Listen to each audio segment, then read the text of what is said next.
देखो, कभी कभी रफ्तार से चलती हुई गाड़ी को ब्रेक मारो ना तो काफ़ी दूर ब्रेक लगने पर भी चली जाती है।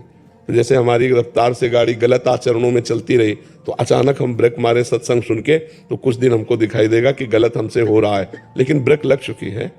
घोर पापी को भी भगवान का नाम भगवान की प्राप्ति करा देता है। पर एक बात है, अबलो नशानी अब ना नशे हो, आज तक पाप किया अब नहीं करूँगा, तब उद्धार शुरू होगा। अब पाप भी करते जाओ, नाम भी लेते जाओ तो बहुत समय लगेगा। तो ये नियम तो लेना पड़ेगा कि ब्रेक मारनी पड़ेगी। देखो, अज्ञान जब तक रहेगा, जैसे हम स्वप्न में हैं, अपने को देख रहे हैं कि हमारी पिटाई हो रही है, तो अब उसको बचाया नहीं जा सकता, उसको जगाया जा सकता है। केवल जग करके ही वो उस स्वप्न के दुख से निवृत्त हो सकता है। वस्तुतः जन्म मरण नहीं है, भगवान की कृपा से या ज्ञान की कृपा से, दोनों के द्वारा ही हम अगला जन्म रोक सकते हैं, अन्यथा नहीं। छोटे मोटे भजन से रुकने वाला नहीं है, क्योंकि जब तक अज्ञान है तब तक जन्म मरण है। अज्ञान नष्ट हुआ तो जन्म मरण कोई नहीं है, हुआ ही नहीं कभी। अब जितनी श्वासें हमारी बची हैं, अगर हम इतनी श्वासों में राधा राधा रटते हैं, मानो हमारे पास 2 श्वासें हैं, हमने कहा राधा राधा और मर गए तो राधा की प्राप्ति हो जाएगी। अंतःमति सोगति, अगर अंत में अपने पुत्र के बहाने नारायण पुकारा जा मिलने तो नारायण भगवान मिल गए ना। तो हम भगवान से यदि प्रार्थना करें तो हमारी सारी आसक्तियां वो नष्ट कर देंगे। भगवान अगर हमारे ऊपर करुणा करें तो आज ही हमारे हृदय में प्रेम भक्ति जागृत हो जाए। जब हमारी ऊंचाई बढ़े भजन की तो बात समझ में आएगी। अपने लोगों को जैसे ना एक एक अक्षर समझ में आ रहा, क्या कह रहे हैं सूत जी, क्या कह रहे हैं शौनक जी, क्या कह रहे हैं सुखदेव जी, तो एक कृपा से समझ में आ रहा, कोई विद्वता से थोड़ी समझ में आ रहा है। कक्षा 9 पढ़े, विद्वता को तो सवाल ही नहीं।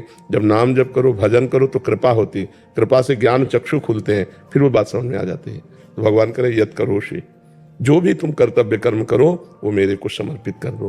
तो कर्तव्य कर्म वही है जो धर्म के अनुसार हो, पाप के अनुसार किया हुआ अकर्तव्य होता है, और अकर्तव्य भगवान को समर्पित नहीं किया जाता। तो हम गृहस्थी में होते हुए अपने कर्तव्य कर्मों का पालन करते हुए भी भगवत प्राप्ति कर लेंगे। पर यह तभी होगा जब अनन्य चिंतन होगा, अन्य कोई चिंतन न हो, एकमात्र भगवान का चिंतन हो। जिसका हम रात दिन चिंतन करते हैं उसको देखा नहीं तो कैसे जिए। दरस बिन दुख न लागे नैन। जब हमारे को रात्रि में नींद न पड़े, पूरी रात हो गई नाम जप करते हुए, सुबह हुआ फिर पूरा नाम में डूबा हुआ, दिनचर्या कर रहा है लेकिन उसको शुद्ध नहीं है, कब क्या करना है, बस वही मांग हृदय में, वही मांग और भजन। ये दशा तभी आएगी जब निरंतर अव्यावृत भजनात् तन्मयाहा। देवर्षि नारद जी कहते तन्मय स्थिति भगवान में। वो बैठा है तो भगवान में, खड़ा है तो भगवान में, चल रहा है तो भगवान में, क्रियारत है तो भगवान में, क्रिया रहित है तो भगवान में। वो प्रार्थना, वो व्याकुलता, वो अंदर से रुदु सुश्रम राजन कृष्ण दर्शन लालसा, वो परम पवित्र आखिरी स्थिति। बस इसके बाद तो प्रेम लीला में प्रवेश हो जाता है। मैं एक स्त्री शरीर में आई थी, उन्होंने कहा था हमारे पास विश्व की हर वस्तु है, पर कहा मेरा मन खुश नहीं है, संतुष्ट नहीं है। तो मन रुपया पैसा पद प्रतिष्ठा भोगों से खुश थोड़ी होता है।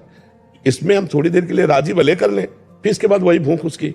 जब तक शोकों के धाम कामनाओं का त्याग करके भगवान का भजन नहीं होगा तब तक हमारा मन कभी शांत और प्रसन्न नहीं हो सकता। इसलिए नाम जप करो।